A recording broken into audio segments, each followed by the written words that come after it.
Once you have the names of your pages down, now you can start editing the various pages.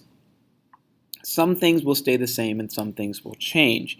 You have the opportunity, if you want to completely change this picture in the background, the text, the button. You have the option to remove them or completely change the layout of what's going on. If you click Replace Layout, it will allow you to change to something else. And you can see there are lots of options. Some have large pictures, some have smaller pictures, some have lots of text or little text. Whatever layout you feel works for you.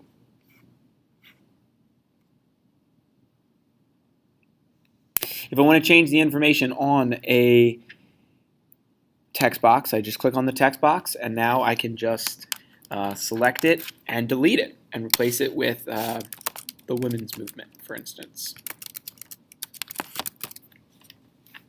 All right. Now you take a look at this and you say, that white might be a little difficult to see, so I can go back in and I can change some features of the text. I can make it a different color. I can bold it. I can italicize it. I can underline it. I can make it larger. I can make it smaller. There's lots of options with our text here. We can link it to something else, center it, etc., etc. If we don't like something and we don't even want the capture the movement here, instead of clicking on it, we can click on the red X in the corner, click delete, and it's gone.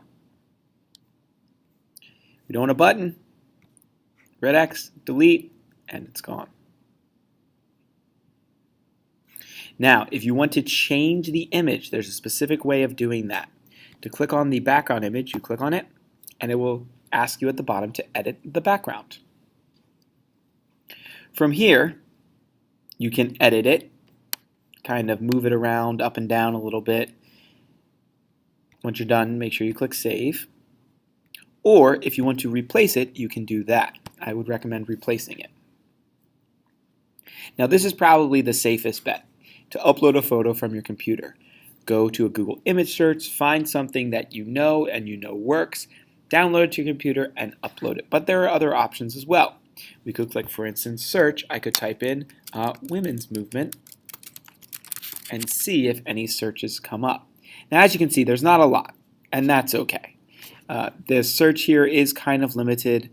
There aren't a ton of things that you're going to see come up here, though this one does seem to fit or could fit for our web page. You might also want to use an image URL. If you have a link that you found online to a picture, this could work here, and it will just take the picture from another website and put it up there. But for now, let's see what happens when we use this picture. So as you can see, it's zoomed in and kind of eliminated some of it, so I can click and drag up and down to see the part that I want everyone to see. And perhaps I want that part right there as part of the women's movement. Make sure to click Save.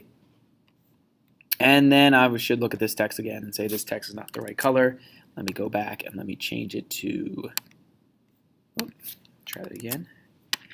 Change it to blue. How's that look? A little better.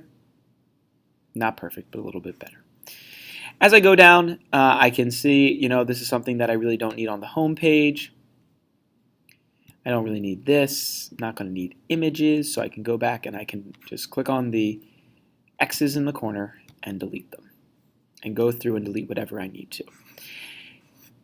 If I'm going to my biography page, I can see this one's already kind of set up nicely. There's a title. There's some text boxes here. And this is really what we're going to be using. The title, the text, and the image off to the side.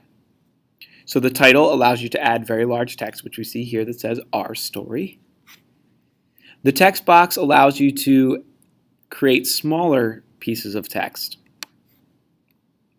You can just click and drag onto your page. Whoops. There it goes. And now it says click here to edit, and we can start editing right here. I would add information here. Now that's white. I'm going to just change it to black so we can see it better. And we see that it looks like this. If you want to add an image, you click and drop image, and there'll be a placeholder for an image here.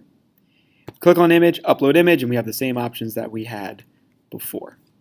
So this is where, if you're adding images like we asked you to do, this is where you would be doing that. You can move it up, down, and around. You do have the opportunity to move things inside of one another. For instance, you can see right here our image is inside now this text box. And once again, you can pull it out as well. We really won't be using much of the other options that are down here. We do have a lot of things that you can do with Weebly.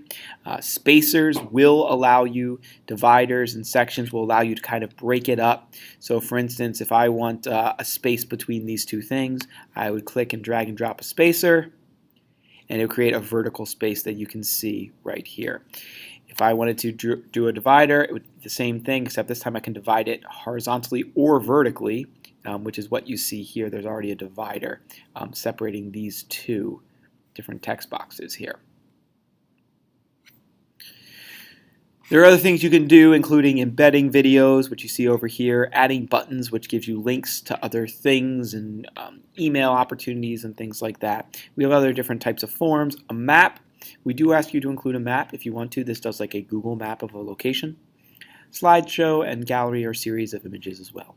But typically you're going to want the title, text, and image.